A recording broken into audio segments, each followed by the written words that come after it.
What's up, YouTube? Happy early ice fishing season, and I know many of you are a lot like us. You're anxious to get out there and play the game. And some of you have even logged your first ice trip already this season. You guys are crazy. Maybe it's just the first responder in me, but thin ice scares me, right? That's why we need to make sure that we're set up and as safe as possible, so when we do head out, we're set up for the best success and the safest trip possible. So in this video, we're gonna take a look at the top 10 items that you're gonna wanna check before you head out on the ice this season to make sure that you have as much fun and luck as possible. So let's go! Starting with number 10, your cooler. Check to make sure it doesn't reek of bait. Make sure it doesn't have any of your buddy's crappy beers left in it. And if you do have a stinky cooler, here's a tip. Take one of these Lysol wipes, put it in it overnight, problem solved. But you can thank Sugar for that one. Number 9 is we need to make sure that we have a place where we can stay warm. So if you're dragging a tent or a sled out there with you, set it up, give it a good once over, make sure everything's in good repair and that you don't have a blown zipper or a surprise hole from where you left your heater just a little too close to the side of the tent, if you know what I'm saying. Theoretically speaking, of course. Speaking of heaters, number 8 is make sure that you have an adequate amount of fuel. So make sure you have lots of these tanks if this is the fuel source that you're using. Or maybe you're using a big, 20-pound tank or whichever. Make sure you clean the fish guts off of here from where you're thawing out your bait.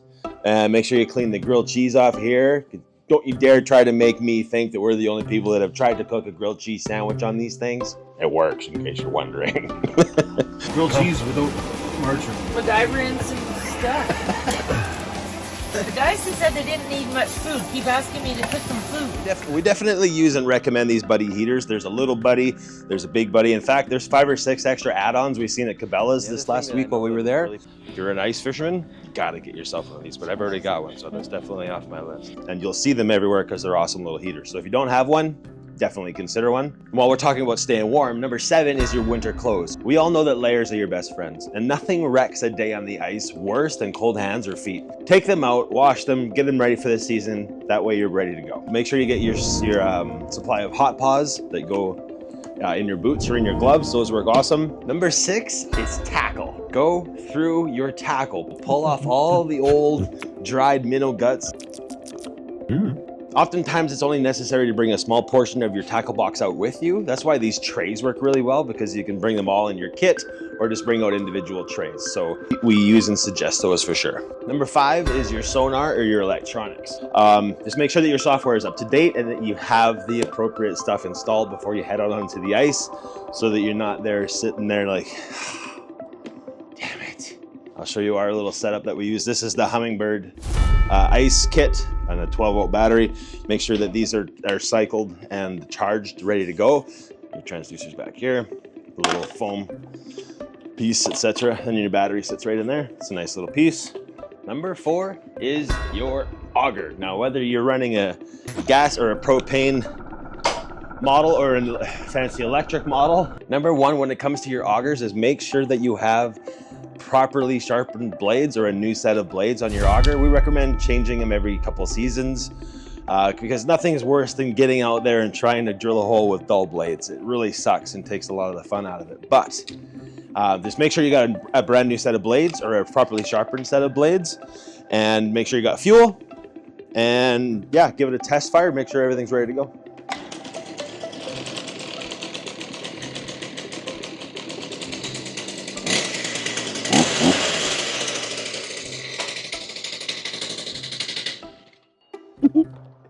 Anyways, for what it's worth, for a new set of blades, put a new set on them. You'll be much happier and get out there and punch your holes a lot quicker. If you're still burning premixed fuel like me, then make sure you have a jerry can that's pre-labeled just for this particular auger.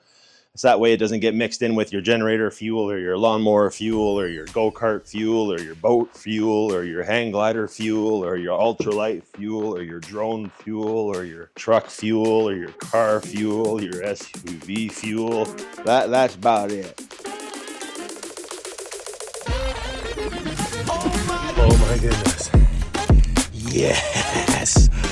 Number 3, bait. Make sure that you have a good supply of bait. Everything from minnows to maggots or larger herring or schmelt or whichever you use. And if you don't have enough bait, make sure you've got lots of hot dogs or wieners with you, because pike will eat a hot dog right off of a treble hook if you give them time.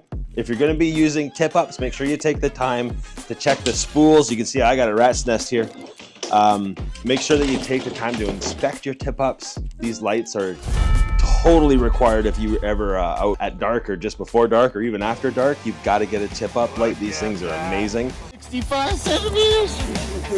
Nice fish. 1.5. Nice.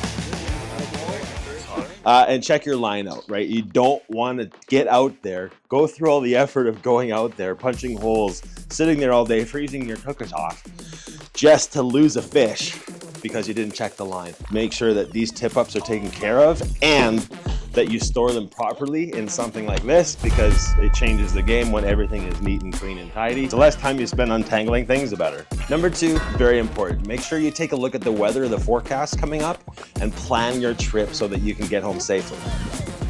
You know, complacency can catch up to you, and we want to make sure that you have the safest trip possible. Make sure your quad or your sled is fueled, insured, and registered, and please make sure that you have your helmets with you. It's required by law. It just makes sense. Speaking of helmets, make sure that you check out these Lexin B4FMs, these communication sets.